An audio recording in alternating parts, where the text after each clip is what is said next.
जी अस्सलाम वालेकुम। C part शुरू करते हैं जी अपनी नॉर्मल क्लास का। ईपीएस की बात हमने शुरू की है जी, ठीक है। कुछ एक बातें इसके अंदर, इस पर इंशाल्लाह उम्मीद है हमें 20 मिनट से ज़्यादा नहीं लगेंगे होपफुली, ठीक है। अच्छा जी, अर्निंग्स क्या होती हैं? अर्निंग्स क्या होती हैं? Learning outcome 1। ये आवाज़ मिस हो रही है ना? आपको तो वैसे ही आनी चाहिए आवाज़ भाई, साथ ही बैठे हो मेरे। ये प्रॉब्लम आ रही है आमिर भाई।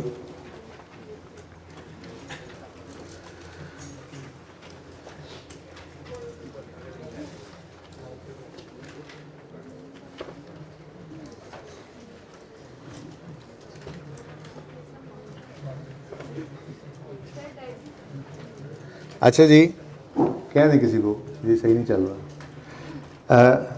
पेज 18 ऑफ बुक ओपन कर लें जी। 18 4 कहाँ गया मेरा?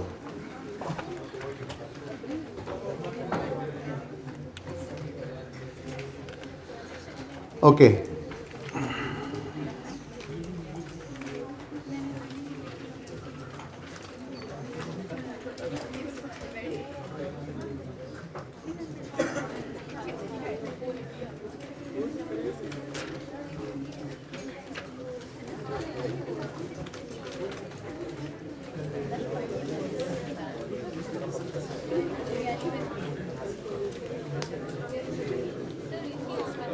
अच्छा जी बेटा, एक एसी ऑन कर दें। बेटा ठंड लग रही है तो बाहर धूप है, निकल जाएं।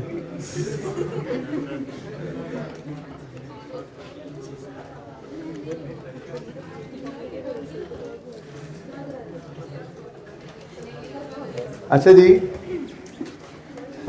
लर्निंग आउटकम 1 में अर्निंग्स पर शेयर में आपको पता है कि अर्निंग्स फॉर्मूला के अंदर यूज़ होती हैं। अर्निंग्स को हम डिवाइड करते हैं weighted average number of shares के साथ। तो किताब के अंदर कुछ 2-4 बातें लिखी हुई हैं, ठीक है, उनको ज़रा पढ़ लेते हैं। अर्निंग्स होती क्या हैं, ये सब बातें आपको पता हैं, सिर्फ ये निशानदेही करनी थी कि इसको भी आपने पढ़ना है। वैसे मैंने आपके रिवीजन प्लान के अंदर लिख दिया है लर्निंग ऑब्जेक्टिव 1, 2 एंड 12 आपने पढ़ने हैं, तो ये 1 ही है, ठीक है। ओके। अर्निंग्स एट्रीब्यूटेबल, अर्निंग का मतलब क्या है जी? Earnings attributable to ordinary shareholders usually mean profit after tax less preference dividend. पता है आपको इस बात का? ठीक है। अगली बात का भी आपको पता है, if preference dividend is cumulative. अगर आगे आगे मत पढ़ो, मुझे बताओ, प्रेफरेंस डिविडेंड अगर क्यूमुलेटिव है तो अनाउंस हो ना हो, आपने रिकॉर्ड ईपीएस की कैलकुलेशन में आपने उसको लेना होता है। और अगर नॉन क्यूमुलेटिव हो, अनाउंस होगा तो लेना।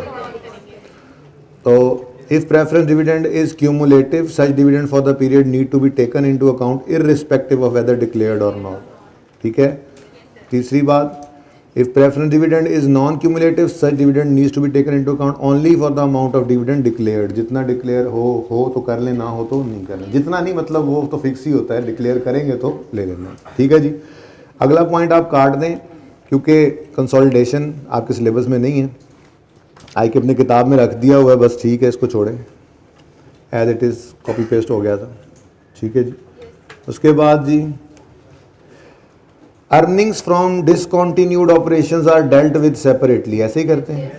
N EPS from any discontinued operation must also be disclosed, but this does not have to be disclosed on face, instead it may be shown in notes to the final statements. मेरे एक student ने 2-3 दिन पहले जब यहाँ पे मैं बात करते करते गुजर रहा था, मैंने कहा था कि फेस पे ही शो कर दें, तो उन्होंने ये कहा था कि इन्होंने लिखा हुआ है किताब के अंदर उसको फेस पे शो नहीं करना। भाई ऐसी बात नहीं है, उन्होंने कहा हुआ है कि आप इसको नोट्स में भी शो कर सकते हैं, मे बी शोन इन नोट्स।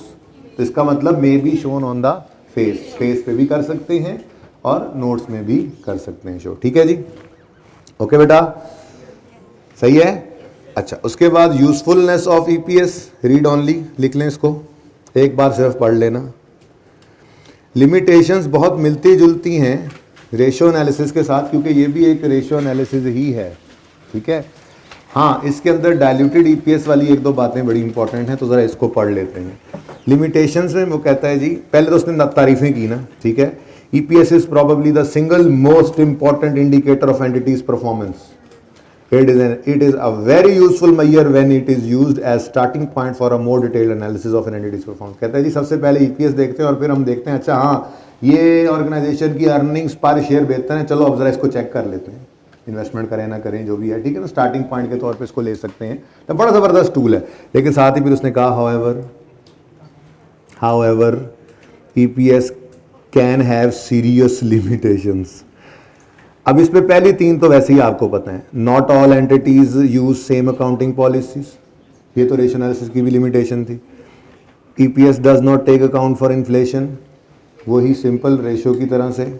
और EPS measures and entities profitability, अगली बात वो कह रहा है जी बाकी ओवरऑल परफॉर्मेंस को वो नहीं देखते, ठीक है ना। अच्छा, अब दो बातें, अगली बात एक डायल्यूटेड ईपीएस की अगली लिमिटेशन है। डायल्यूटेड ईपीएस के बारे में हमने कहा था कि पोटेंशियल शेयर्स हैं, डर है फ्यूचर में कहीं ये कन्वर्ट हो ना जाए। अब इस डर की बुनियाद पे हम डाइल्यूशन तो कर रहे होते हैं, लेकिन हम प्रॉफिट फ्यूचर वाला नहीं यूज कर रहे होते। दिनों में सवाल आता था ना कि यार प्रॉफिट तो हम करंट वाला यूज कर रहे हैं, फोरकास्ट प्रॉफिट तो यूज नहीं कर रहे, और डाइल्यूशन का इंपैक्ट ले रहे हैं कि अगर ये शेयर सारे के सारे आज इशू हो जाएं तो ये ईपीएस को कहां ले जाएंगे। तो उन्होंने कहा कि जी ये एक लिमिटेशन है, क्या कर सकते हैं, डर भी दिखाना है, डाइल्यूट भी करना है, लेकिन हम फोरकास्ट प्रॉफिट की बजाय करंट ईयर का ही प्रॉफिट यूज कर रहे होते हैं। लेकिन ये एक लिमिटेशन है, फ्यूचर प्रॉफिट को कैसे हम फोरकास्ट कर सकते हैं वो हमें पता नहीं होता, ठीक है ना। तो diluted EPS is often described as an early warning to investor that return on investment may fall some time in the future. हिस्सेदार और आ सकते हैं, ये बता रहे होते हैं हम। डायल्यूटेड ईपीएस मतलब क्या है, अर्निंग पर शेयर इतनी है, लेकिन अगर और शेयर्स इशू हो गए तो ईपीएस गिर जाएगी, ठीक है ना। तो डर ही बता रहे होते हैं ना इन्वेस्टर को, ठीक है। However, diluted EPS is based on current earnings, not forecast earning. This means that it may not be reliable predictor of future EPS. May not be, हो सकता है कि फ्यूचर की अर्निंग्स ऐसे ना हो जैसे हम समझ रहे हैं, ठीक है, लेकिन बहरहाल एक लिमिटेशन है, करना ऐसे ही है, ठीक है। अच्छा जी, अगली बात वो कहता है जी मैनेजमेंट को भी पता है कि ये बड़े काम की रेशो है इन्वेस्टर के लिए, जिसने भी देखना है सबसे पहले ईपीएस को देखना है, तो वो ऐसी हरकतें करेंगे विंडो ड्रेसिंग टाइप जिससे ईपीएस हायर आए, ठीक है। तो बस एक जनरल डिस्कशन है, इसको लिमिटेशन के अंदर अगर डालना हो तो वैसी ही बात लिख सकते हैं कि ईपीएस भी उतनी ही सही है जितनी की फाइनेंशियल स्टेटमेंट सही है, जैसे वहां पे क्यों, तो लिमिटेशन वो वाली एज इट इज यहाँ यूज हो सकती है, कोई मसला नहीं, ठीक है ना। बस ये डायल्यूटेड वाला पॉइंट एक एडिशनल था, मैंने बता दिया। अब आगे वो क्या कह रहा है, one of the main problem with EPS can be the way that it is used by investors and other. क्या मतलब, user often rely on EPS as the main और only measure for entity's performance. Management knows this and try to make EPS appear as high as possible. तो बहरहाल की discussion ही है, इसको कोई use नहीं कह सकते कि हम ये लिमिटेशन है। हाँ, ये तो वही वाली लिमिटेशन ही बन गई ना कि ईपीएस उतनी की सही है जितनी फाइनेंशियल स्टेटमेंट्स सही है, मैनिपुलेट करने की कोशिश करती है मैनेजमेंट, ठीक है जी, सही है। Creative accounting, window dressing, creative accounting, साइंसदान बनते हैं, क्या करते हैं, they may attempt to manipulate the figures by using creative accounting, ठीक है ना। क्रिएटिव अकाउंटिंग का मतलब क्या है कि आप बस फनकारियां लगाते हैं, इम्पेयरमेंट लॉस को रिकॉर्ड नहीं कर रहे, प्रोविजन 5% ले लिया है, क्रिएटिविटी है ना आपकी, किसी भी तरह से आपने प्रॉफिट को हायर दिखाना है ईपीएस हाई शो करने के लिए, ठीक है। चलें, लिमिटेशंस में बहरहाल ये पॉइंट्स भी आपने हाईलाइट कर लेने हैं ऐसे ही, और बस एक बार इनको रीड कर लेना, पॉइंट तो सारा ही रीड ऑनली था, ठीक है। चलूं आगे,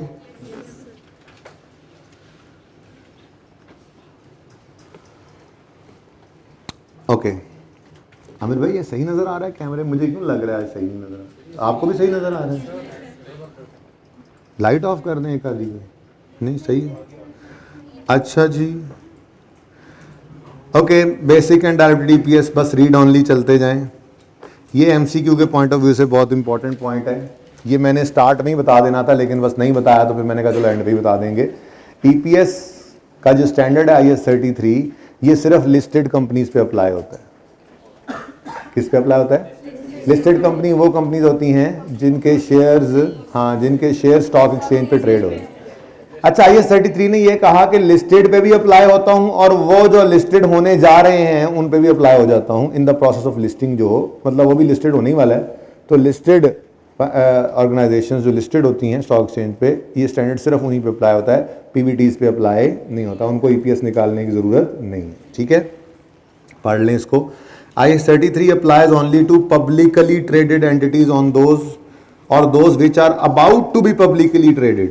ठीक है, पब्लिकली ट्रेडेड एंटिटी क्या होती है? whose shares are traded on stock exchange। तो इस मुश्किल लाइन को आप आसान करके यूं लिख सकते हैं, IS 33 applies only to listed companies। IS 33 applies only to companies listed on stock exchange or are about to be listed on stock exchange। आसानी हो जाएगी आप।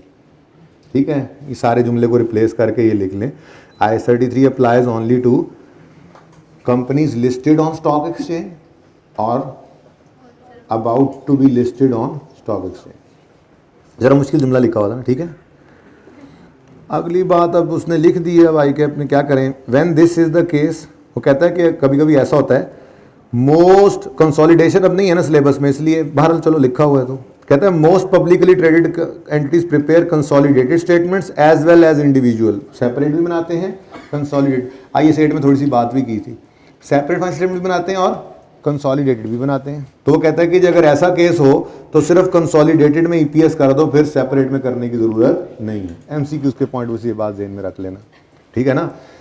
अगर मैंने आपको मिसाल दी थी ना IS 8 में कि पीटीसीएल है और यूफोन है, यूफोन सब्सिडरी है पीटीसीएल की, यूफोन ने अपने अकाउंट्स बनाए, पीटीसीएल ने अपने अकाउंट्स बनाए, पीटीसीएल का बड़ा अकाउंटेंट है, उसने दोनों को मर्ज करके एक अकाउंट बनाया, कंसोलिडेशन से कहते हैं। अब अगर वो कंसोलिडेटेड फाइनेंशियल स्टेटमेंट्स में ईपीएस कैलकुलेट कर दे तो फिर इंडिविजुअल में करने की जरूरत नहीं है, यूफोन को या पीटीसीएल को। ये बात लिखी, एमसीक्यूज के पॉइंट ऑफ व्यू से ज़हन में रख लेना।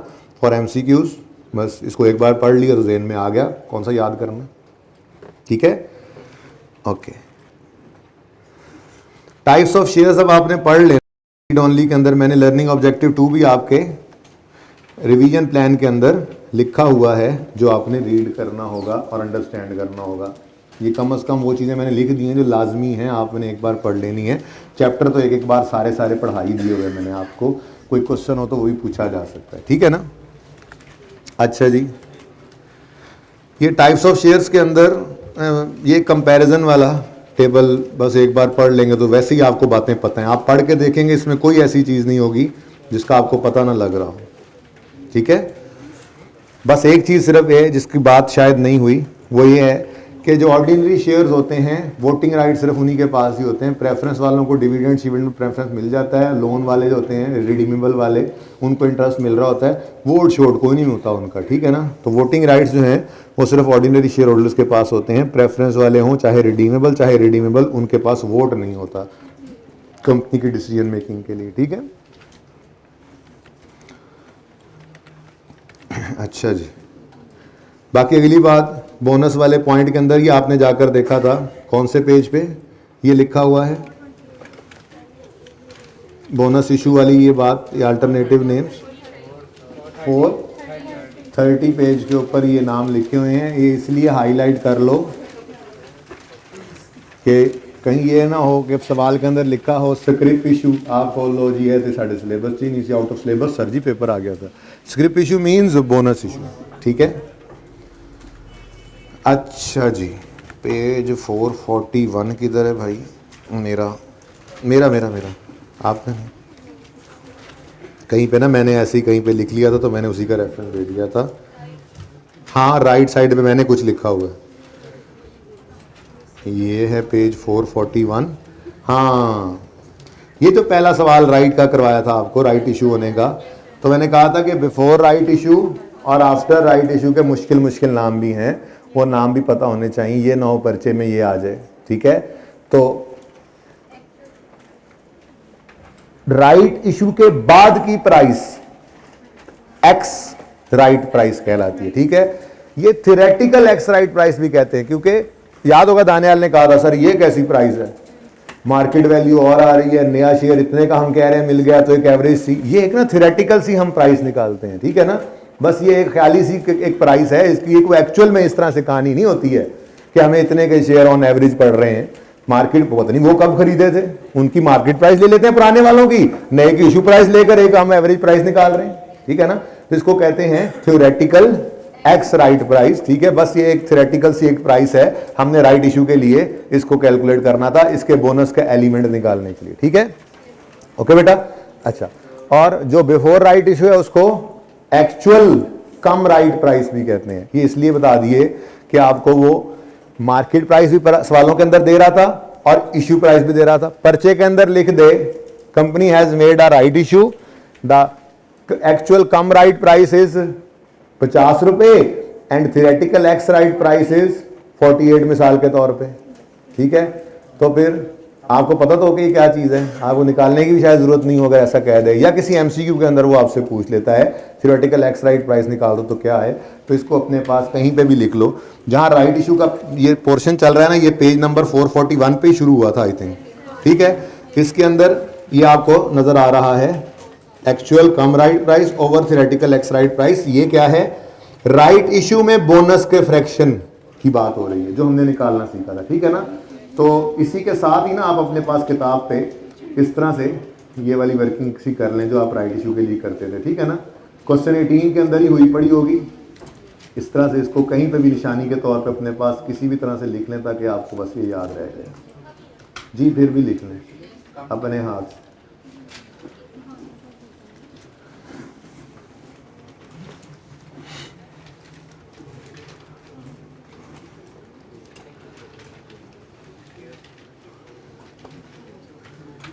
ठीक है,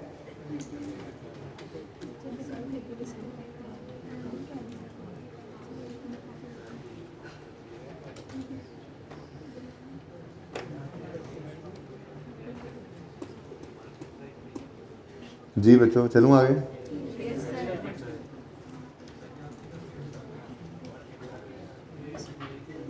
रहने दो,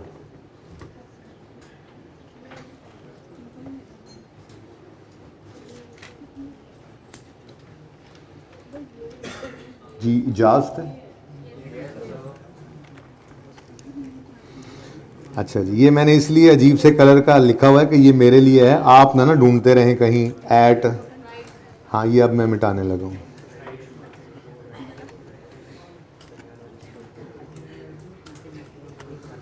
तुसी ना पेज 441 की साइड लभदे रहो। ओके जी, पेज 468 पे आए, ज़रा प्राइस अर्निंग रेशो को भी देख लें। आसान सी बात है, इधर सुने मेरी बात, पहले सुन लें।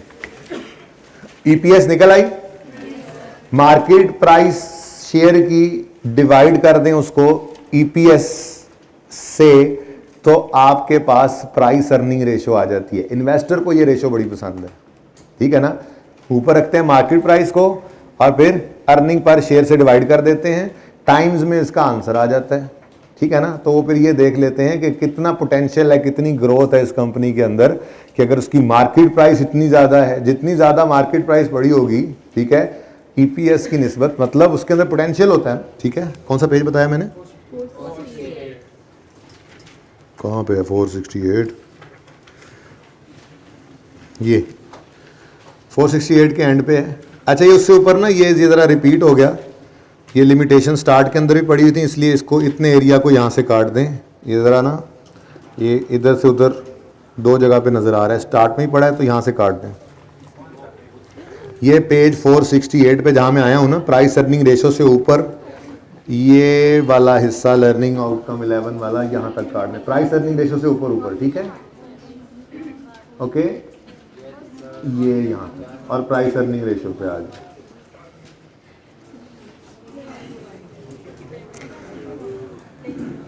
सिंपल सी रेशो है, जहन में रख लें, बस जहन में रख लें। सवाल एक दिखा देता हूँ कि दोनों इकट्ठे कैसे हो सकते हैं। ये टॉपिक जो रेशोज इंटरप्रिटेशन वाला टॉपिक है और जो ईपीएस वाला टॉपिक है, वो एक सवाल के अंदर क्वेश्चन बैंक के अंदर सवाल है। सवाल बहुत सिंपल है, सिर्फ एक नज़र सवाल को देखना ही होता है ना। रिवीजन प्लान में इसलिए डाला हुआ है, दिखा भी देता हूँ, वर्बली डिस्कस कर दूंगा आप, ठीक है।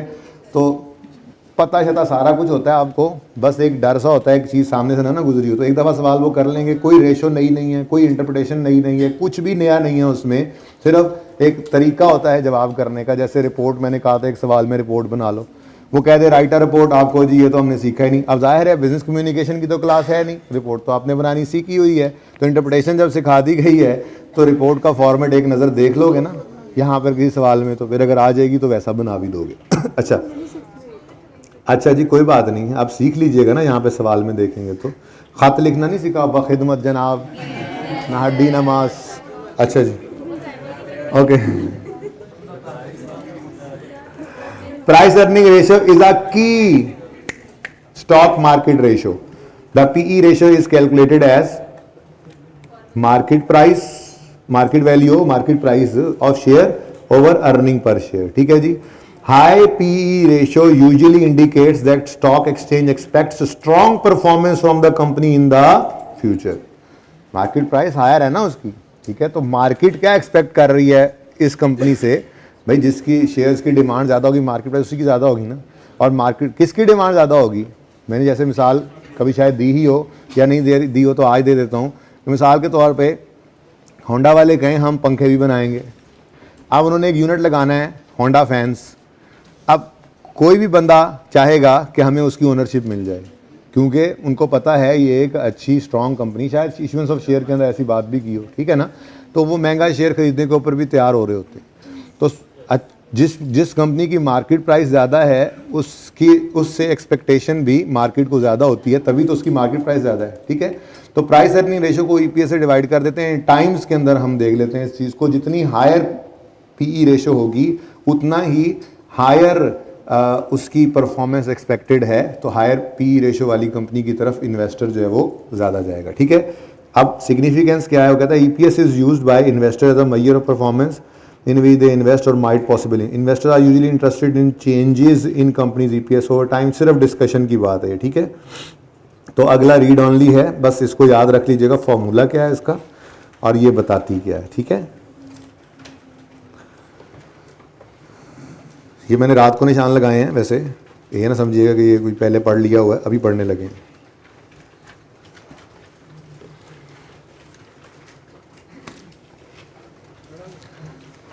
देख लूँ ज़रा,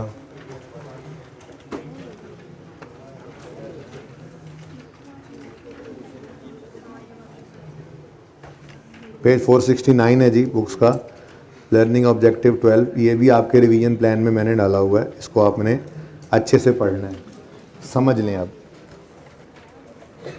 ईपीएस का स्टैंडर्ड क्या कहता है, ईपीएस के बारे में अर्निंग पर शेयर में क्या क्या चीज़ें डिस्क्लोज करो, यूज़र को बताओ। तो पहली बात तो वो ये कहता है कि अर्निंग पर शेयर बताओ, ईपीएस जो निकाली है वो बताओ। और अगर ये इसको कॉन्टिन्यूइंग ऑपरेशन और डिसकॉन्टिन्यूड ऑपरेशन है अलग अलग, तो अलग अलग बताओ। फेस पे भी अलग कर सकते हो, नोट्स में भी ले जा सकते हो। और अगर एक लॉस आ गया है तो तब भी वो ईपीएस अर्निंग पर शेयर की बजाय वो लॉस पर शेयर वो निकालो, उसको भी प्रेजेंट करो। डाइल्यूटेड ईपीएस को भी प्रेजेंट करो। तो कितनी बातें होगी, वो कह रहा है जी ईपीएस निकालो, बेसिक या डाइल्यूटेड वो दिखा दो। ईपीएस निकाली है कॉन्टिन्यूड और डिसकॉन्टिन्यूड की अलग अलग, चाहे बेसिक है चाहे डाइल्यूटेड है, वो भी लॉस है तब भी ईपीएस निकाल लो, ठीक है। ये तो हो गई मेन बात कि ईपीएस जितनी किस्म की निकालनी सीखी है वो डिस्क्लोज करो, चाहे तो फेस पे करो चाहे नोट्स में कर दो, बेसिक हो डाइल्यूटेड हो। अच्छा, ऐसा भी हो सकता है कि बेसिक और डाइल्यूटेड सेम हो, अगर कोई पोटेंशियल शेयर्स नहीं है तो जो बेसिक ईपीएस है वही डाइल्यूटेड है, तो स्टैंडर्ड कहता है फिर एक ही लाइन में लिख दो बेसिक एंड डाइल्यूटेड, काम चलेगा। पढ़ाता हूँ अभी, ठीक है ना, एक ही लाइन में, बल्कि पढ़ाता क्या हूँ ये दिखाता हूँ आपको। ये नेस्ले की फाइनेंशियल स्टेटमेंट्स में ये देखें, ये प्रॉफिट एंड लॉस अकाउंट के एंड पर earnings per share basic and diluted इकट्ठी दे दी। पता है क्या वजह है, वजह देखते हैं नोट नंबर 33 में जाकर।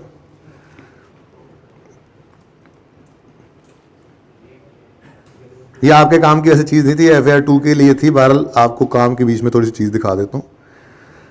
ये जी अर्निंग पर शेयर का उसने 33 नोट कहा था। तो ये देखो डाइल्यूटेड के बारे में क्या कहता है, there is no diluted effect on the basic EPS as the company has no such commitments. तो इसलिए बेसिक भी सेम, डाइल्यूटेड भी सेम, अलग अलग लिखने के बजाय एक ही लाइन में लिख दिया था, ये कहा था उसने। अच्छा, अब कहाँ गया, उसी के अंदर अब मैं वो अलग ही रखना चाह रहा हूँ, अभी छेड़ना नहीं चाह रहा। उसकी वजह ये है कि कौन सा चैप्टर था, EPS, पेज नंबर कौन सा था, क्योंकि मैंने दोबारा उधर वापस जाना है। यही है पेज। अच्छा, अब मैंने क्या क्या बातें बताई हैं आपको। एक तो बेसिक EPS और डाइल्यूटेड EPS दोनों प्रेजेंट करो। अगर एक सेम ही है तो एक लाइन में भी कर सकते हो, डन। दूसरा, अगर कॉन्टिन्यूड ऑपरेशन और डिसकॉन्टिन्यूड है तो दोनों को प्रेजेंट करो अलग अलग, ठीक है। फेस पे करो चाहे नोट्स में कर दो अलग अलग, कोई मसला नहीं है। तीसरा, लॉस हो तब भी प्रेजेंट करो। ये तो होगी EPS की बात। देख लिया हमने नेस्ले की पब्लिश्ड फाइनेंशियल स्टेटमेंट, नेट से डाउनलोड हो जाती हैं लिस्टेड कंपनीज की, ठीक है। तो पब्लिश फाइनेंशियल स्टेटमेंट्स में आपने फेस के ऊपर देखा, उन्होंने बेसिक एंड डाइल्यूटेड शो की हुई थी, ठीक है। अब साथ में एडिशनल बात भी स्टैंडर्ड रिक्वायर करता है, वो कहता है ये तो हो गया ठीक, आपने EPS कैसे निकाली। हमने कहा जी वो फॉर्मूला है PAT minus preference dividend irredeemable वाला divide by average ordinary equity, weighted average ordinary shares, ठीक है। तो उसने कहा हाँ ये दोनों चीज़ें भी बता दो। क्या मतलब, जो अर्निंग्स यूज हुई EPS में और जो weighted average number of shares use हुए आपके फॉर्मूला में, वो भी यूजर को ना मेहरबानी करके लिख के बता दो, ठीक है। उन्होंने नेस्ले ने फेस पे कोई नहीं प्रेजेंट किया हुआ था, ऐसा ही है ना, नहीं ना किया हुआ था, फेस पे नहीं किया हुआ था। 33 नोट में आया तो देखो क्या कहते हैं, बेसिक अर्निंग पर शेयर में कहते हैं profit after tax available for distribution to ordinary shares, shareholders, यानी उसमें से प्रेफरेंस इरिडीमेबल वाला माइनस हो चुका है, तभी ऑर्डिनरी को डिस्ट्रीब्यूटेबल है ना, ठीक है, इतना। फिर weighted average number of ordinary shares इतने बता दिया उसको, ये रिक्वायरमेंट है, ये डिस्क्लोजर है, ठीक है। डिस्क्लोजर रिक्वायरमेंट्स खत्म। डाइल्यूटेड अर्निंग कोई थी नहीं, अगर होती तो वो भी इसी तरह से हम अलग अलग शो कर देते, ठीक है। अब ये अंग्रेजी पढ़ लेते हैं जाके हम जी।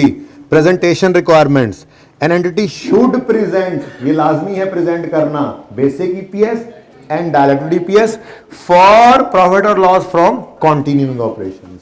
कहता है जी entity should present in statement of income statement में लाजमी प्रेजेंट करें क्या, बेसिक और डाइल्यूटेड। कॉन्टिन्यूइंग की इधर रुक कर इधर देखो, इफ देयर इज, इसको बीच में वाले को छोड़ दो, ठीक है। ये क्या लिखा हुआ है, कॉन्टिन्यूइंग ऑपरेशन की बेसिक और डाइल्यूटेड लाजमी प्रेजेंट करो। फाइनेंशियल स्टेटमेंट में 5 चीजें होती हैं, income statement, balance sheet, change in equity, cash flow, notes.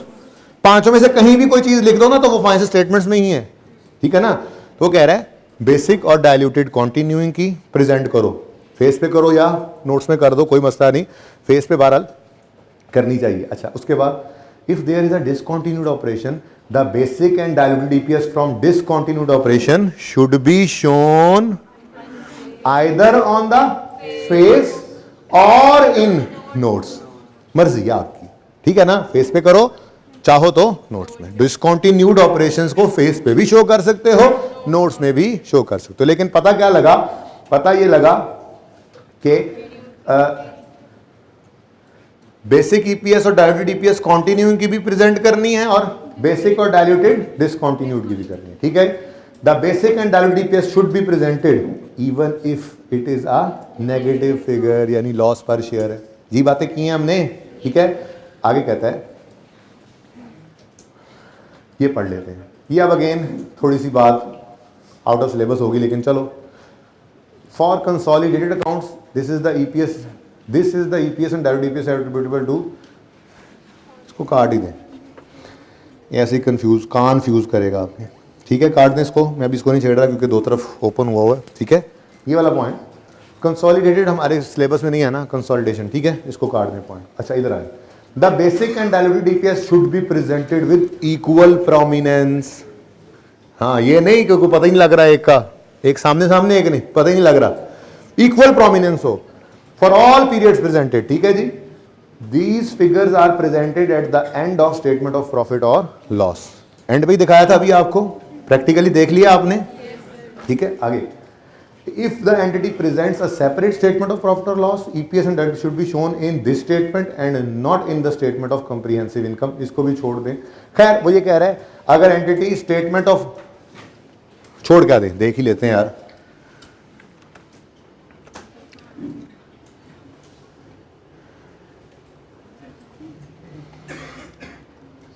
ये इनकम स्टेटमेंट जो है, आपको ये तो पढ़ाया हुआ है ना असल में कि अदर कंप्रीहेंसिव इनकम भी होती है। तो स्टेटमेंट ऑफ कंप्रीहेंसिव इनकम में दो चीजें होती हैं, स्टेटमेंट ऑफ प्रॉफिट और लॉस और statement of other comprehensive income, ऐसा ही है।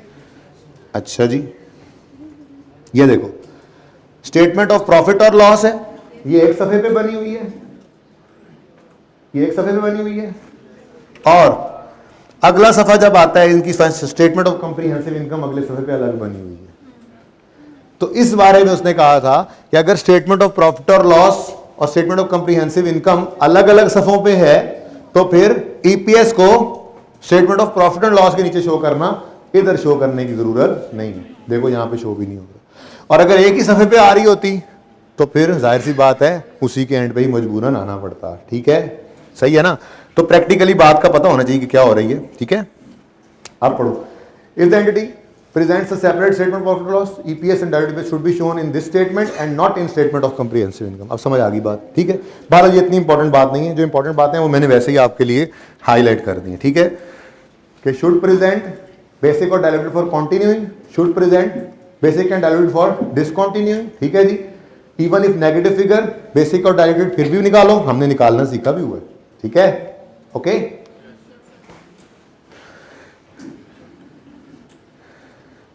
ये वो लाइन जो मैंने आपको बताया था कि एक ही लाइन के अंदर उन्होंने लिख दी है दोनों चीजें, एक ही लाइन में, एक ही लाइन के अंदर उन्होंने ये क्या लिखा हुआ है, बेसिक एंड डायल्यूटेड लिखा हुआ है, वो ये लिख रहा था इसके अंदर।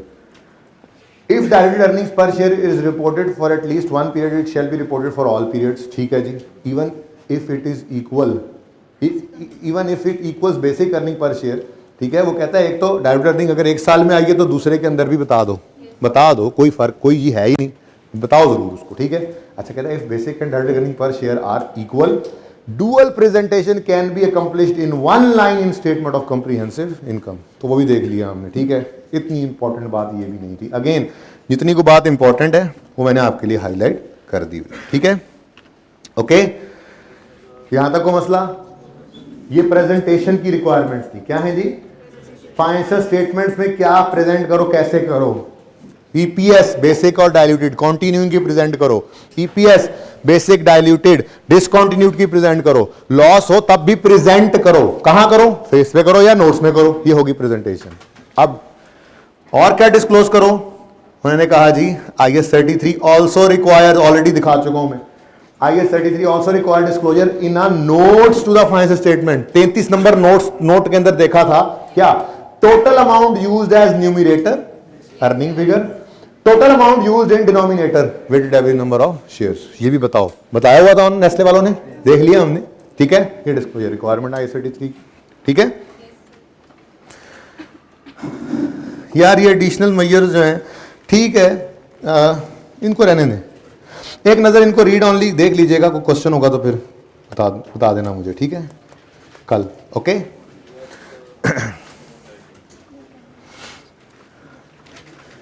ये डिस्क्लोजर रिक्वायरमेंट्स इंपॉर्टेंट थी, लेकिन ये आसानी इसलिए लगी इनके अंदर क्योंकि हमने प्रैक्टिकली नोट बना हुआ देख लिया, ठीक है ना। तो अगर कोई वो कह दे IAS 33 के सवाल में प्रिपेयर अ नोट, तो क्या करोगे, क्या करोगे, इनकम स्टेटमेंट, यूं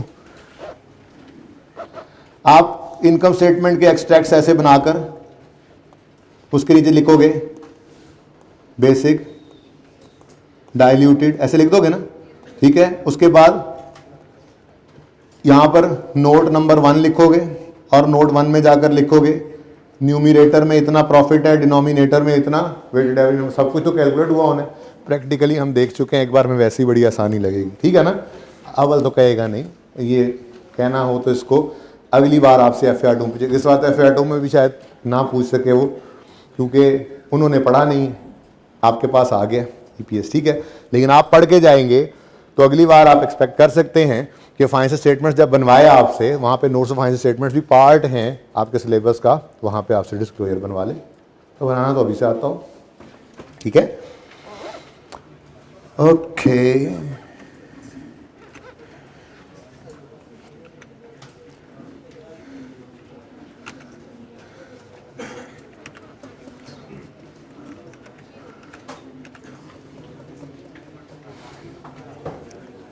अच्छा जी, पास पेपर 1 की एडजस्टमेंट 5 के ऊपर आ जाएं।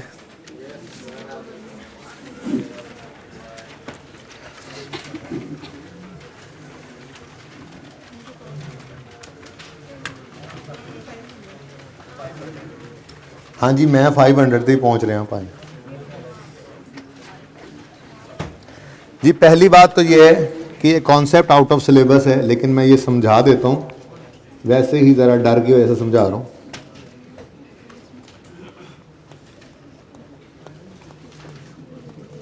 इसलिए समझ, उम्मीद है आ जाएगा, आ जाए तो अच्छी बात है, ना समझ आए तो भी कोई बात नहीं।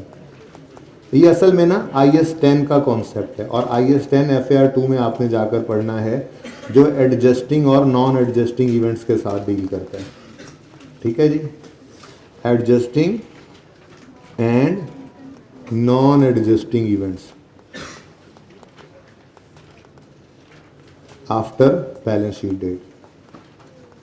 तो इसके लिए आपको FAR 2 के तक तरक्की करनी पड़ेगी इस दफ़ा अच्छे से पढ़ के, आफ्टर बैलेंस शीट डेट। तो पूरा तो ये मैं नहीं पढ़ा सकता, ठीक है, बहरहाल समझा देता हूँ, चाहे तो रट्टा लगा लेना बेशक।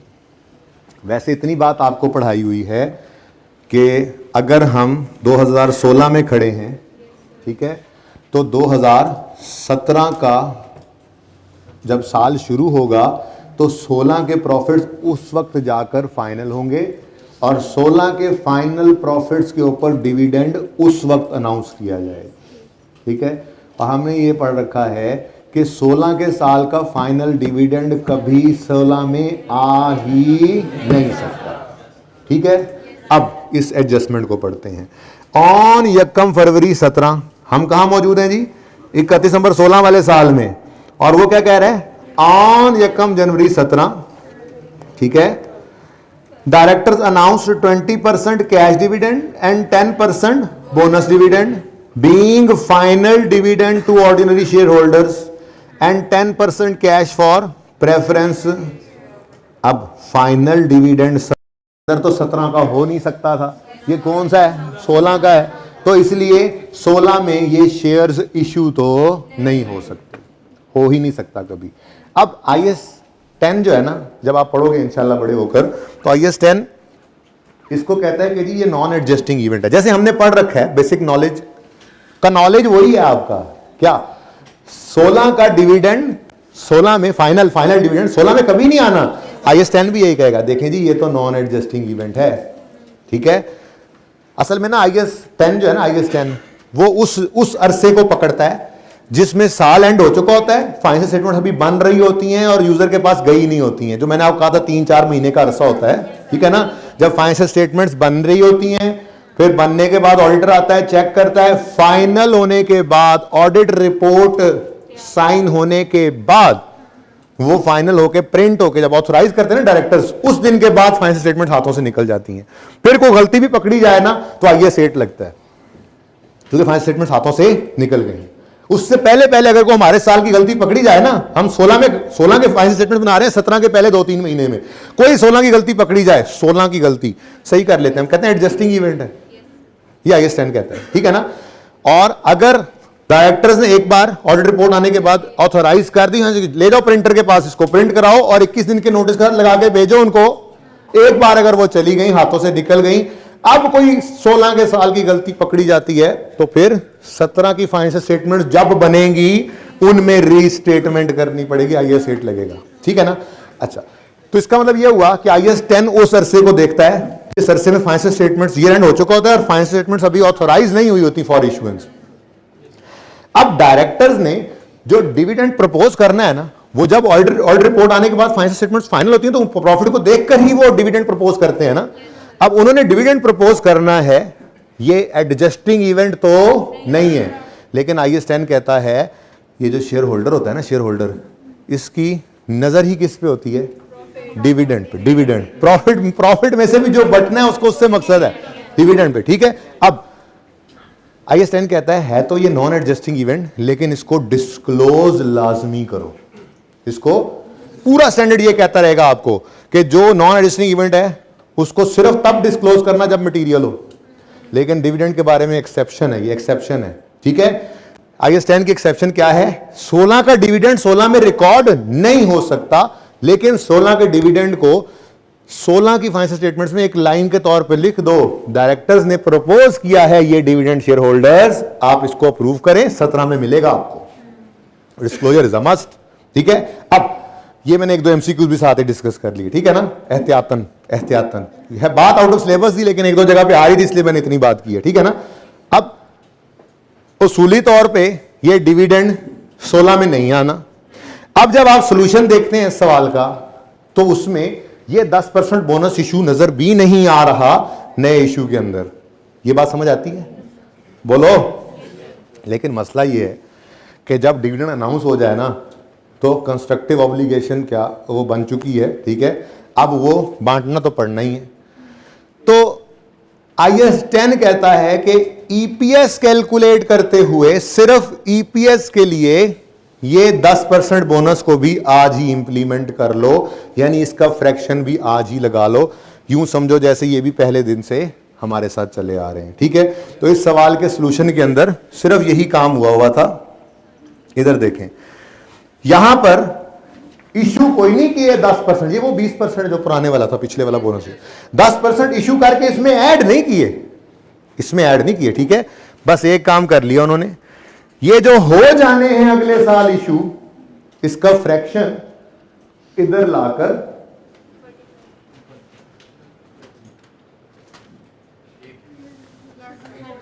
ठीक है ना, यानी ये सारे के सारे कौन से हैं? बिफोर अगले वाला बोनस। तो IAS 10 ने कहा है असल में, जो कि आउट ऑफ सिलेबस है, आपके सिलेबस में नहीं है, वो वाला IAS 10 ये कहता है कि EPS की कैलकुलेशन के लिए, हालांकि ये नॉन एडजस्टिंग इवेंट है, लेकिन फॉर EPS कैलकुलेशन आप इसको एडजस्टिंग ही लें, आप इसको इंप्लीमेंट कर दें। तो हमने उसका फ्रैक्शन तीनों जगह पे लगा दिया, ठीक है।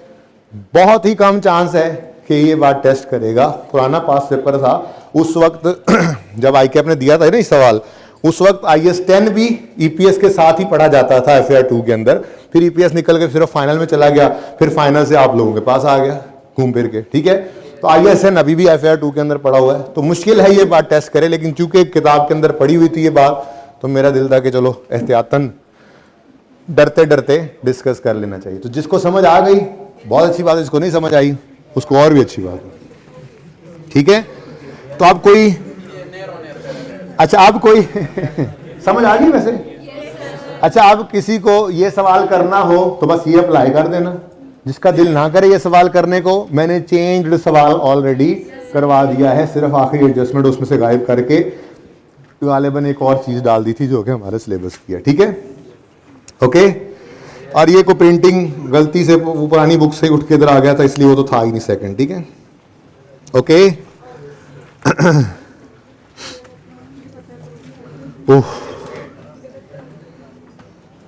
ठहर जा बेटा, IAS 8 पे भी जाते हैं। क्वेश्चन बैंक को वर्बली डिस्कस करना है, 504 नंबर सफे पे आ जाओ।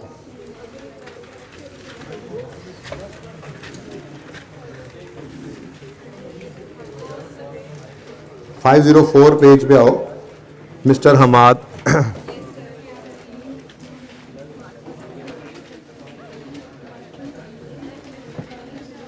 मिस्टर हमाद पानी कोई नहीं है। मिस्टर आमिर आमिर कहने उस्ताद जी बह गए ने, आमिर भी सौ गए ना, आना ना जाना।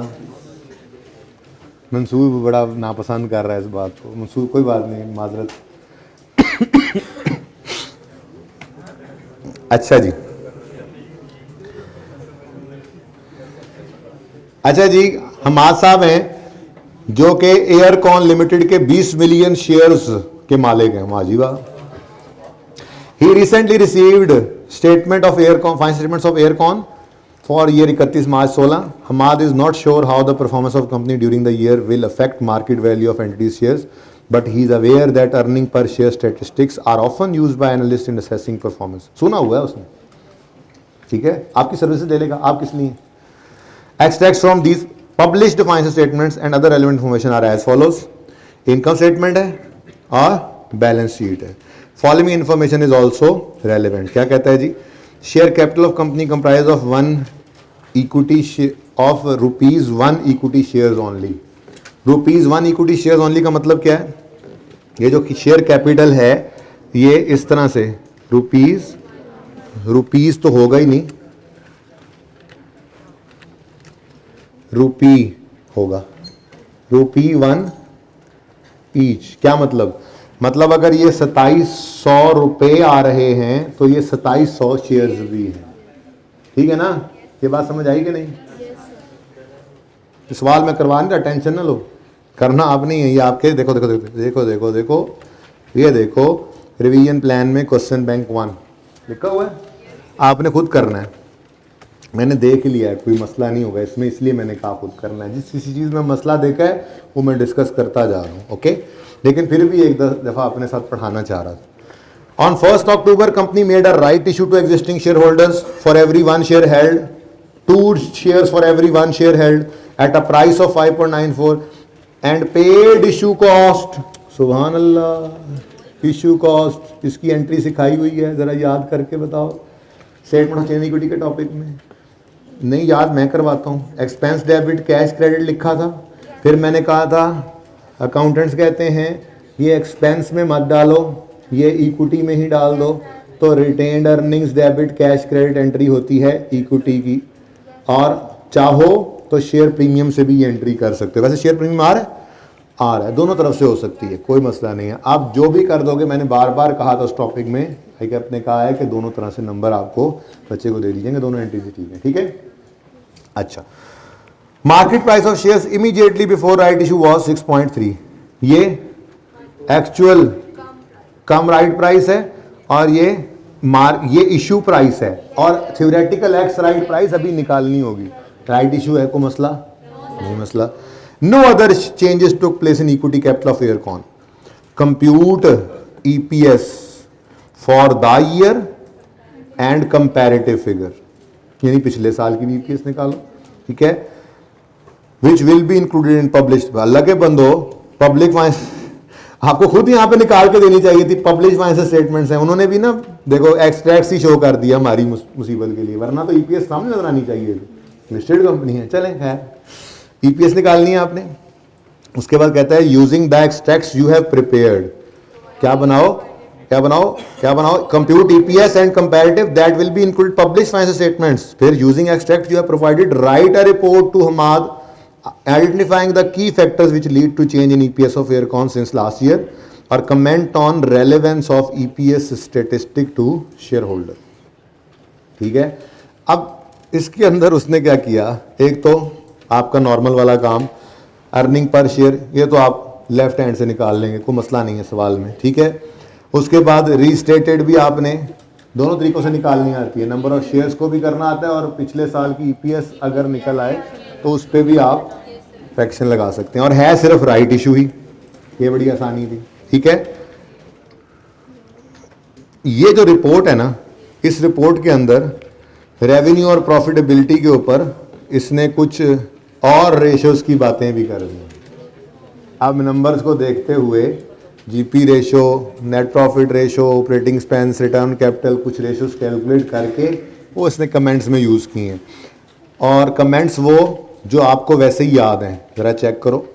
Revenue increase by 2700, 15% as compare to last year. ये आपको आज हॉरिजॉन्टल एनालिसिस में आपने देख लिया. ठीक है, GP ratio fell from 40% to 37, while net profit factor responsible for decline might be due to inability of entity to maintain good profit. The more funds realized from right issue did not lead to any significant increase in share capital.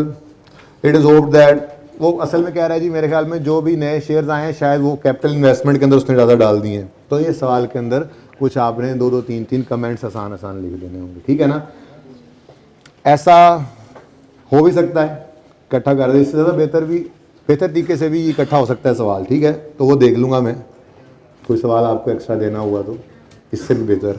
लेकिन ये अच्छा सवाल।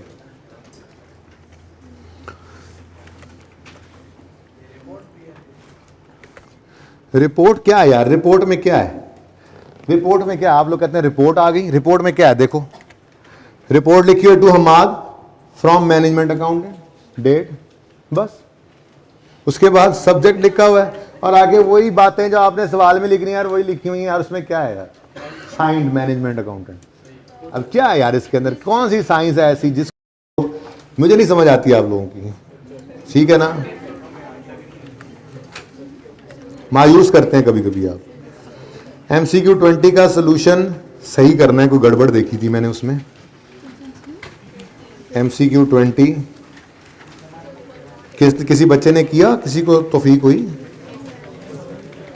चलो solution नहीं देखना, पहले हम खुद सोल्यूशन बनाते हैं इसका ना जी। पेज नंबर है जी 512। EPS का एक MCQ है। AC चलना है, बंद करना है? ऊपर कर दे यार AC, बंद नहीं करना।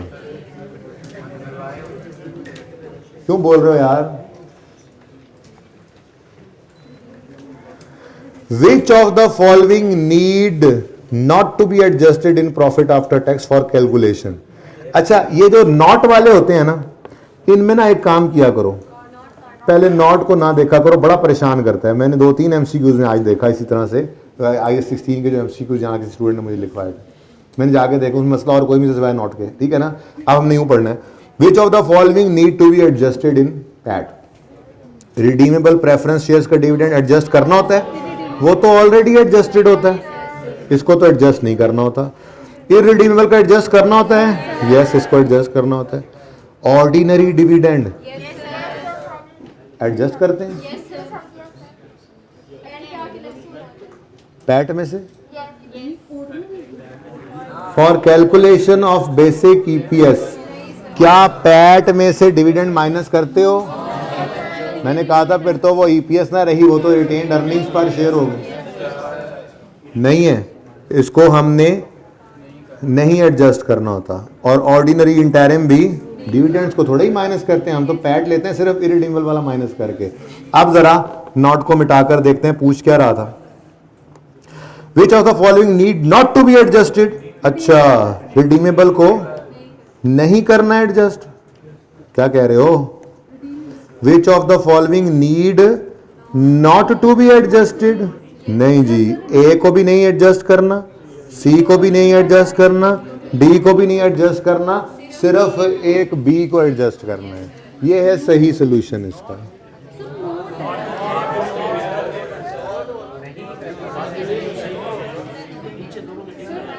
अच्छा सॉरी,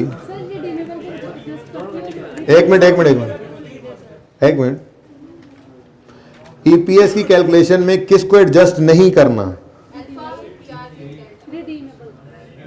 उसको तो करना है ना बेटा।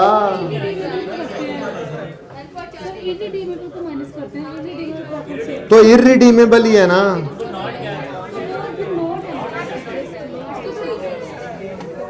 एक मिनट रुक जाएं, सब सब्र करें, एक मिनट ठंडा सांस लें सारे से। मैं भी, अच्छा हाथ भी सीधे करें। अब सुने प्लीज, सब चुप कर जाएं, सुने। इनमें से कौन सा है जिसको पैट में एडजस्ट नहीं करना EPS के लिए? क्या इररिडीमेबल को एडजस्ट नहीं करना पैट में? माइनस करते हैं ना, तो फिर ये तो टिक होगा, ये तो सही है जो एडजस्ट होता है। अब रिक्वायरमेंट क्या है? ये मैंने रिक्वायरमेंट नहीं लिखी इस साइड पे, ये मैंने सही बात बताई है। इसने एडजस्ट होना है, 3 ने एडजस्ट नहीं होना। ये मैंने करने के बाद कहा अब सवाल पढ़ो। सवाल कहता है कौन सा इनमें से एडजस्ट नहीं होता? हमने कहा कोई एक नहीं है, 3 है जिन्होंने एडजस्ट नहीं होना। A भी नहीं होता, C भी नहीं होता, D भी नहीं होता जी। ये तीनों ही सोल्यूशन है। Which one of the following उसने नहीं लिखा था, वैसे भी उसने विच ऑफ द फॉलोइंग लिखा हुआ था। पहली बात। दूसरी बात, सोल्यूशन को जस्टिफाई नहीं करने लग जाते, अपने कॉन्सेप्ट पे आ करते हैं। सोल्यूशन के अंदर क्या लिखा हुआ है? सिर्फ A, सिर्फ कह रहा है जी ए को एडजस्ट नहीं करते, मतलब वो डिविडेंड्स को एडजस्ट करवा रहे हैं, हालांकि ईपीएस के अंदर हम डिविडेंड को माइनस नहीं करते ऑर्डिनरी वाले को, सिर्फ इरेडिमल वाले को माइनस करते हैं, ठीक है ना। तो ये सोल्यूशन को आप सही कर लो, ये ए भी है, बी भी है, और बी नहीं है, बी नहीं है, अच्छा देख लो वो जोन से 3 थे, ए है, सी है और डी है, ठीक है, इसको सही कर लें।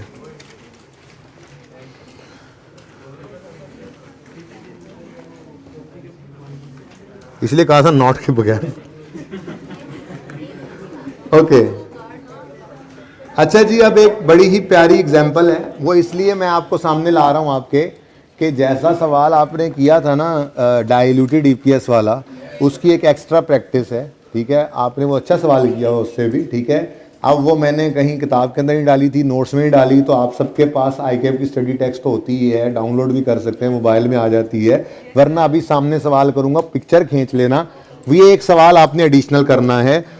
ICAP की स्टडी टेक्स्ट का पेज 261 है, जिसपे एग्जाम्पल नंबर 18 है, मैं आपको दिखाता हूँ।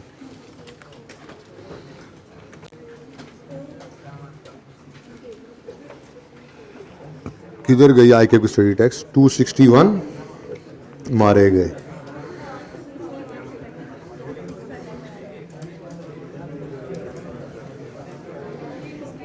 अर्निंग पर शेयर शुरू हुआ, और ये जी ओलंपिक्स लिमिटेड एक एग्जांपल है ICAP की स्टडी टेक्स्ट में, पेज नंबर 261 पे। क्वेश्चन जरा वैसे ही पढ़ लें एक नजर।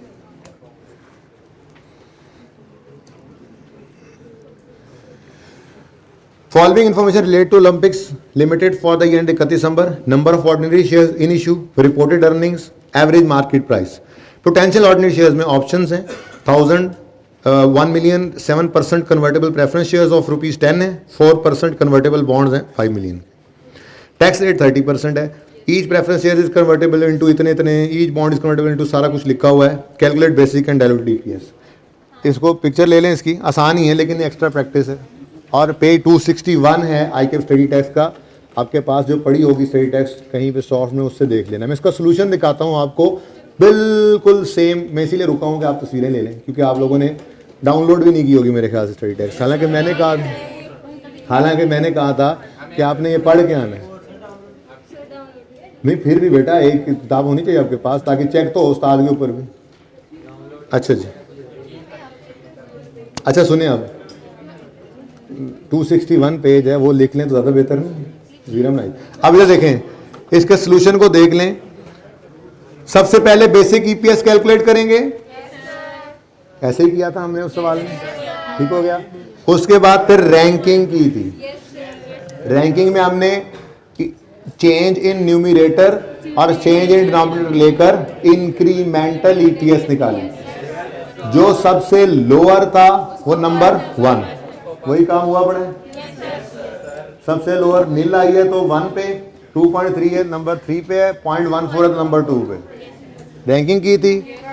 उसके बाद ये ईपीएस ऐसे निकाली थी हमने, बेसिक ईपीएस पहले निकालने के बाद वो लिख ली, फिर ऐड किया ऑप्शन, फिर डाइल्यूटिव, और जहां पे ऊपर चला गया हमने कहा नहीं नहीं नहीं नहीं इसको छोड़ दो, असल में उसको कहते हैं एंटी डाइल्यूटिव। तो जब कोई ऑप्शन, जब कोई कन्वर्टेबल शेयर, इंसान बन जाए यार, ठीक है, जब कोई ऑप्शन कन्वर्टेबल शेयर यानी पोटेंशियल शेयर जो है वो आपकी ईपीएस को बढ़ा दे, कम करने वाले ने कम किया था, इसने आगे बढ़ा दिया, हम कहेंगे जी ये एंटी डाइल्यूटिव है, इसे उठाओ और बाहर फेंक दो, हमारी डाइल्यूटेड ईपीएस ये निकल चुकी है, ठीक है। ओके,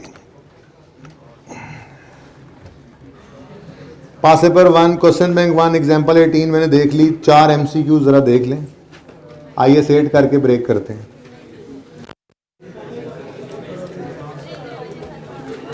अच्छा, ये अर्निंग पर शेयर का MCQ पहले देख लेना, फिर आखिर में तस्वीर बनाना।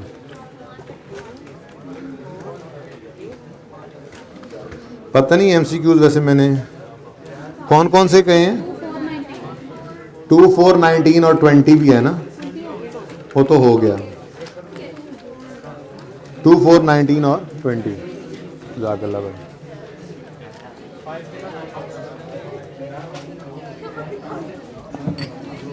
भाई बात सुने, इधर आए।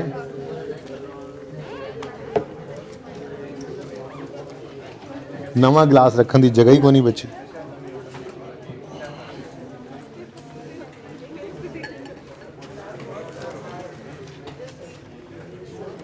अच्छा जी,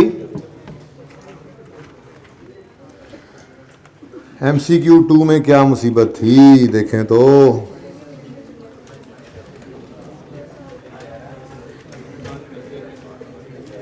Zahra Limited's basic EPS for the year, बातें मत करें यार, was 6 per share. Which of the following issue during the year ended 30 June X2 would result in restated comparative EPS of more than 6? ध्यान से पढ़ो और जवाब दो मुझे। तो सोल्यूशन देखे ना, पेज नंबर है जी 509, MCQ नंबर 2 है। ध्यान से पढ़ो। अभी डायल्यूटिव एंटी डायल्यूटिव वाली बात भी थोड़ी सी की, देखो जरा इसको।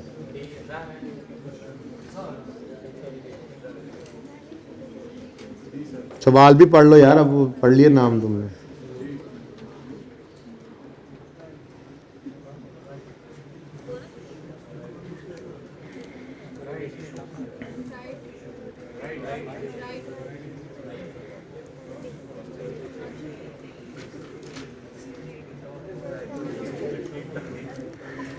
बेसिक EPS 6 पर शेयर है, ठीक है।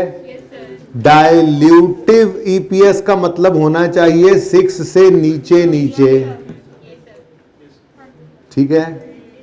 और इसने पूछ लिया है मोर देन 6, तो मतलब कौन सी चीज एंटी डाइल्यूट कर रही होगी, इसको ये देखना पड़ेगा, ठीक है। अब वो कहता है right issue, bonus issue, split, consolidation.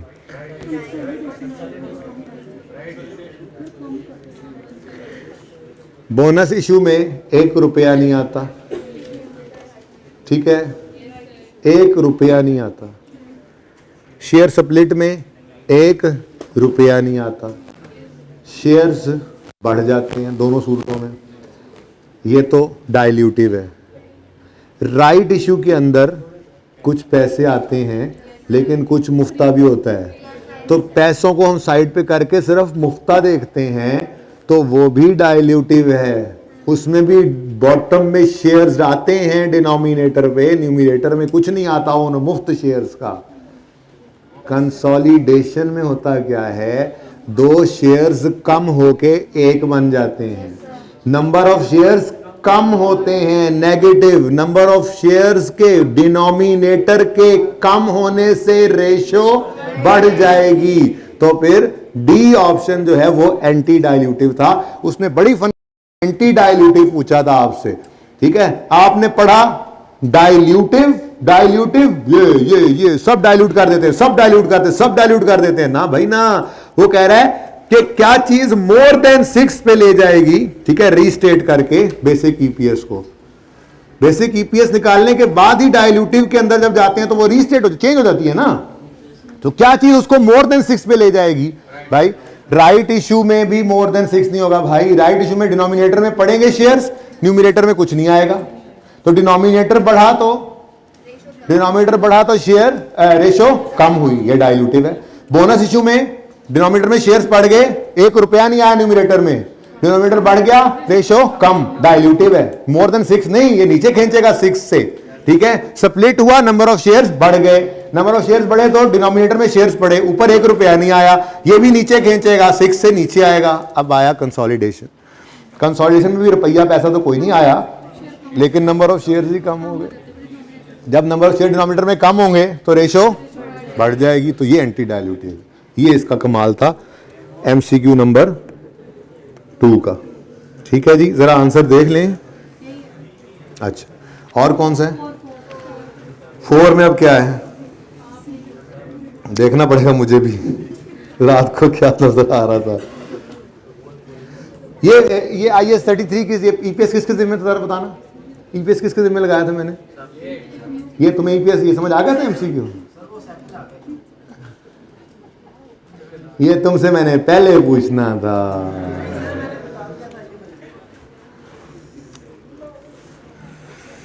इसलिए आप लोगों के जिम्मे लगा के भी मैं सारा कुछ देख रहा हूं, तो मुझे पता है। तो सोल्यूशन सामने रख के देखोगे तो समझ आ ही जाना है।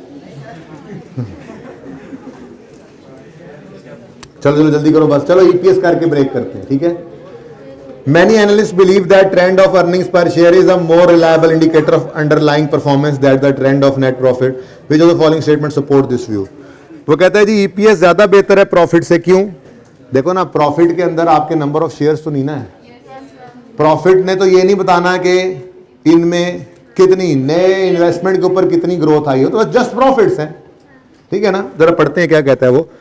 कहता है जी net profit can be manipulated by choice of accounting policy but EPS can not be. ये तो कोई बात नहीं, और जब नेट प्रॉफिट मैनिपुलेट हो गया तो ईपीएस ही मैनिपुलेट हो जाएगी, ये क्या बात है? ये तो गलत है, ये तो करेक्ट नहीं है। बात समझे हो? ये तो ऐसे उन्होंने चवली मारी है। देखो ना वो क्या कह रहा है, पहले कह रहा है जी एनालिस्ट बिलीव करते हैं कि ईपीएस प्रॉफिट से ज्यादा बेहतर इंडिकेटर है परफॉर्मेंस का, क्यों? कहने लगे क्योंकि जी नेट प्रॉफिट मैनिपुलेट हो जाता है, ईपीएस नहीं होती। अल्लाह के बंदो, ईपीएस किससे निकलनी है? नेट में। तो अगर नेट प्रॉफिट मैनिपुलेट हो गया है तो फिर उससे ईपीएस ही मैनिपुलेट हो जानी है, तो ये तो गलत है। EPS takes into account additional resources made available to earn profit when new shares are issued for cash whereas net profit. हाँ ये सही कह रहा है। नेट प्रॉफिट में सिर्फ नेट प्रॉफिट है, लेकिन ईपीएस में हम क्या डिनोमिनेटर में वेटेड एवरेज शेयर्स में डालते हैं नए शेयर्स को, ठीक है। वो कह रहा है कि जी ये ज्यादा बेहतर परफॉर्मेंस को तो यही देख रहे हैं ना कि नए शेयर्स भी आए तो परफॉर्मेंस को कितना बूस्ट मिला, ठीक है ना। तो ये सही लग रही है मुझे, लेकिन बाकी भी पढ़ लेते हैं। कहता है जी क्यों बेहतर इंडिकेटर है? The disclosure of direct EPS figure is a forecast of future trend. नहीं भाई, किसने कहा भाई? फ्यूचर को कौन प्रिडिक्ट कर रहा है? ईपीएस तो हमने पास्ट प्रॉफिट की निकाली है, वो तो डायल्यूशन में भी हमने वही प्रॉफिट यूज कर लिया था, ठीक है। ये भी सही नहीं। लास्ट है comparative EPS is restated where a change in accounting policy effect. Comparative EPS restate हो जाती है, कहता है जी जब change in accounting policy previous year के प्रॉफिट को हिट करे। तो ये कौन सी इसमें ईपीएस ने क्या किया? अगर अकाउंटिंग पॉलिसी चेंज हो जाए तो ईपीएस क्या करती है? ईपीएस अकाउंटिंग पॉलिसी के चेंज होने से क्या रीस्टेट होती है? नहीं, उसके तो अपनी रीस्टेटमेंट के तरीकेकार थे। तो भाई ये बी ही मेरे ख्याल में सही बचता था, ठीक है, और बाकी सब ऐसे ही थे। 19 भी देख लो क्या है उसमें।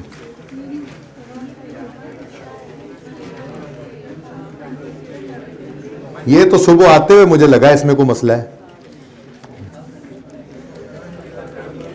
मंशा limited had 1 lakh shares in issue equity shares. बातें मत करें यार, और यार बातें मत करो यार, कैसे समझाना पड़ेगा यार तुम लोगों को, एक एक को बार बार बोलना पड़ता है। मंशा limited had 100,000 equity shares in issue. वो मैं भी ठीक है ना, बस कहते हो तो 15 मिनट में क्लास सारी खत्म कर देते हैं, कल भी नहीं बुलाऊंगा। सुकून मारो, घर बैठो, गपशप लगाओ। यस सर वाले तुम तो कल से नहीं आ सकते मेरी क्लास में, ठीक है। एक तो निकल गया, बाकियों को भी इंशाल्लाह अभी मैं क्लास का कैमरा बंद करके ना तो छांटी कर लेते हैं, ठीक है। खास कम जहां पाक पैसे लेके निकल जाओ। मंशा limited had 100,000 equity shares in issue on Yakam January. On Yakam July, it issued 20,000 new shares by way of a 1-for-5 bonus issue. जी, दौराने साल बोनस इशू हुआ है। On Yakam October, it issued 28,000 shares for cash at full market price. What is weighted average number of shares for calculation of basic EPS? हाँ भाई निकालें, मैंने कोशिश तो की थी यहाँ की निकालने। चलो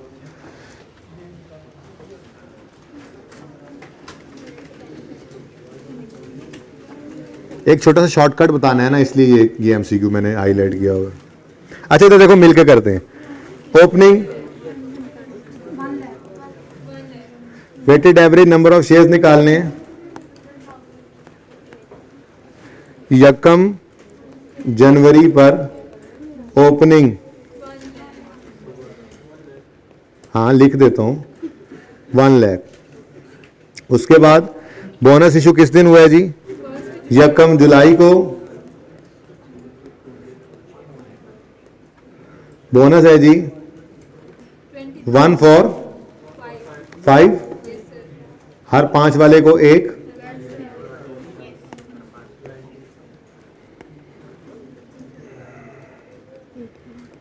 ठीक है जी। कितने बनते हैं? 20,000। ओके, 120,000। ऊपर वाले 100 पर 6/12, ठीक हो गया जी। आगे बढ़े तो 1 अक्टूबर को क्या हुआ? मार्केट प्राइस इशू है 1 अक्टूबर पे, न्यू इशूड, ठीक है जी। मार्केट प्राइस पर कितने? 28,000 शेयर ही बता दिए उसने। चलो अच्छा हो गया, 148,000। अब 1,20,000 पे जुलाई, अगस्त, सितंबर, और फिर इन पे अक्टूबर, नवंबर, दिसंबर। लेकिन बोनस इशू आया है, बोनस इशू बिफोर न्यू लिख लेते थे ना, मैंने लिखा नहीं, डायरेक्ट ही कर दिया जी। हर 5 वाले को 1, तो 5, 1 और 6 ये बनता है। अब हम कह रहे हैं कि इसमें तो बोनस भी पड़ा है, न्यू तो वैसे ही, न्यू को तो छेड़ना ही नहीं है, लेकिन इसमें भी, अच्छा इसमें भी बोनस पड़ा है। मसला फिर किसमें है? ओ, ये 1 लाख बिफोर बोनस है, इसे आफ्टर बोनस करना है हमने। ये 5 पे पड़ा है, इसे 6 पे लेकर जाना है हमने, 6/5, ठीक है। अच्छा, अब जरा आंसर निकालें जल्दी से। ये कितना?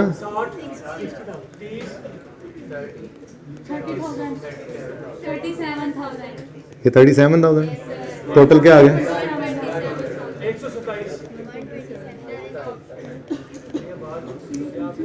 अच्छा अब इधर देखो भाई, एक बात सुन लो सारे, अब इधर देख लो प्लीज। 127 है, देखना जरा सब। 1 लाख ओपनिंग थे, 20,000 हमने खरीद बोनस इशू किया, लेकिन इसके बारे में तो अज्यूम किया जाता है कि जैसे हमेशा से ये हैं, फ्रैक्शन ही मत लगाओ। और 28,000 कब इशू किए? 1 अक्टूबर को, 3/12 करो, जरा आंसर निकालना।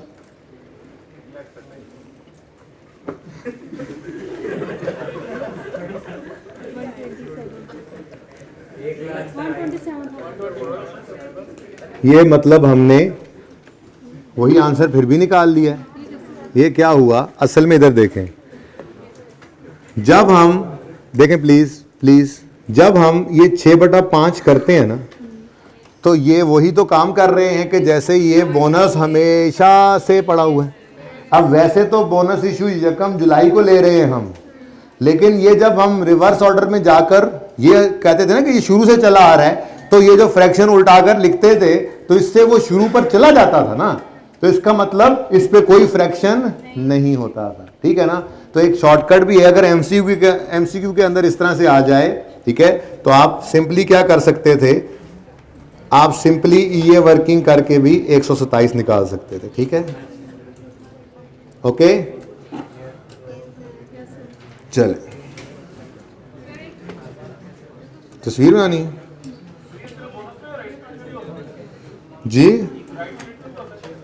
जी सब पे, जिन सब चीज़ों को हम अज्यूम करते हैं कि साल के पहले दिन से है, वो राइट भी है, वो कंसोलिडेशन भी है, वो स्प्लिट भी है, सब पे।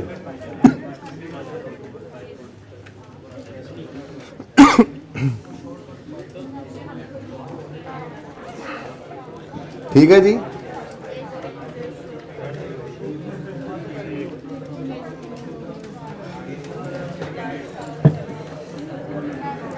अच्छा सुने जी, इधर अब मैंने IS 8 करवाना है अभी, और IS 1 को फिलहाल कल पे डिले किया है, और IS 16 शुरू करेंगे हम इंशाल्लाह। अब एक क्लास थोड़ी सी लंबी करनी है एडवांस में, इसलिए बता रहा हूँ कि जिनको मसले मसाइल हों वो अरेंजमेंट कर लें, ठीक है। थोड़ी सी लंबी, थोड़ी सी करेंगे हम, 5:15 से 6:30 तक आखिरी क्लास कर लेते हैं, जितना पढ़ा गया इफेक्टिवली, ठीक है। कोई ख़त्म तो करना नहीं, वैसे भी कल मिलना ही है, ठीक है। तो मैं रात को फिर मज़ीद मैसेज, वैसे ये टाइम तो है ही टेंटेटिवली, लेकिन सुबह ही क्लास में आपको मैं ज़्यादा एग्जैक्ट असल में पता नहीं होता मेरे हिसाब से। तो आज मैंने बहुत कुछ कर लेना था, ठीक है। मैं तो IS 23 का सवाल भी बच्चे कह रहे थे ग्रेनाइट वाला करवाना है, मैं तो वो भी करवाने का सोच के आया हुआ हूँ। पता नहीं क्या कुछ सोच के आया हुआ था, लेकिन आप लोगों की कुछ वैसे हरकतें जो चल रही होती हैं वो, और कुछ आपको बहरहाल मेरे अंदाजे के मुताबिक जी 10 मिनट में समझा लूँगा, वो आपको कभी कभी 15 मिनट लग जाते हैं, 20 मिनट। तो कोई बात नहीं है, ज़ाहिर है आपको समझाने के लिए आया हूँ चीज़ों को, तो अगर आपको समझ आती रही चीज़ें तो 5:15 तक काफ़ी ब्रेक है, तकरीबन कोई 10 और 15-25 मिनट की ब्रेक है। उसके बाद फिर 1 घंटा 15-20 मिनट चुप करके बैठ के पढ़ना है, कि किसी के साह भी निकले ना फिर देखना, ठीक है। तो भाई C पार्ट को क्लोज करते हैं, थोड़ी देर में D पार्ट शुरू करते हैं। अल्लाह हाफ़िज़।